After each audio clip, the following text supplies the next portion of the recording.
Bismillahirrahmanirrahim. Qala al-muallifu rahimahullah wa nafa'ana bihi wa bi ulumihi fid dharain amin ya rabbal alamin wa ya mujibas sa'ilin.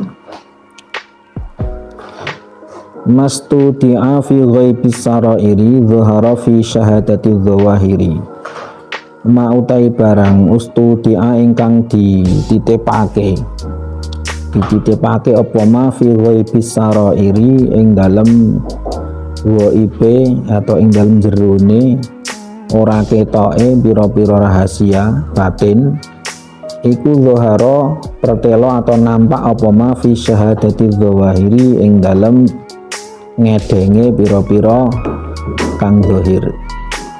Apa yang di dalam batin itu nanti akan nampak gambarannya dalam visualisasi zahir. Ada makalah napa al-zahir mir'atul batin, atau zahir itu adalah cermin dari batin. Okay. Dalam posisi normal itu zahir dan batin ini tidak akan bertentangan. Artinya zahir itu gambaran dari batin. Perilaku zahir ini menunjukkan kualitas hati. Perilaku yang nampak ini menunjukkan kualitas hati. Okay. Bahkan ketika sikap munafik kan yang berusaha membedakan atau berusaha menutupi apa yang ada di dalam zahir itu kan sikap nifak namanya. Itu nanti pasti akan pada saatnya pasti akan ketahuan, pasti akan menampakkan keasliannya. Okay. Di antara dalilnya adalah simahum fi wujuhim min atharis sujud. Tanda-tanda mereka orang-orang soleh itu nampak di wajah-wajah mereka dari bekas-bekas sujud. Niki yang oleh sementara orang disalah artikan. Bekas-bekas sujud niku diartikan niki napa niki? Batu ireng. Padahal di situ Allah dalam ayat itu menyebutnya bukan fi jibahihim tapi fi wujuhihim. Jadi, ya mestinya. Jadi, kalau memang hanya di jidat, mestinya simahum fi jibahihim. Tanda-tanda kesalehan mereka nampak di jidat-jidat mereka. Tapi tidak, Allah menyebutnya tidak di jidat, tapi di wajah. Nikilah wonten makalah di Arab niku al-asirroh tadullu ala sariroh. Guratan lahir, guratan wajah atau garis wajah. Ya, maksudnya ya aura wajah, itu menampakkan batin. Misalnya orang tidak bisa menutupi suasana hatinya, itu pasti akan nampak di wajahnya. Gitu nggih. Wong iku nek agak gelisah, wong agak kecewa, pasti nampak di wajahnya.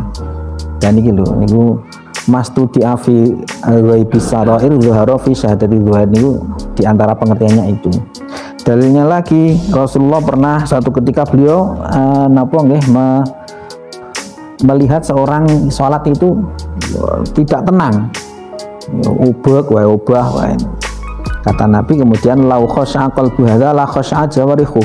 Jika hatinya orang ini khusyuk, niscaya anggota tubuhnya, zahirnya juga ikut khusyuk. Ini betapa zahir ini menunjukkan batin.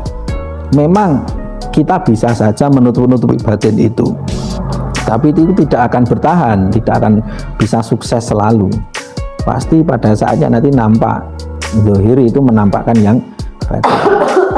Nah, ini disampaikan oleh beliau itu diantara maksudnya adalah saat kita mau mendekati seseorang, saat kita mau berkawan bersahabat dengan seseorang, kan kita perlu itu melihat batinnya, kita perlu tahu kualitas hatinya.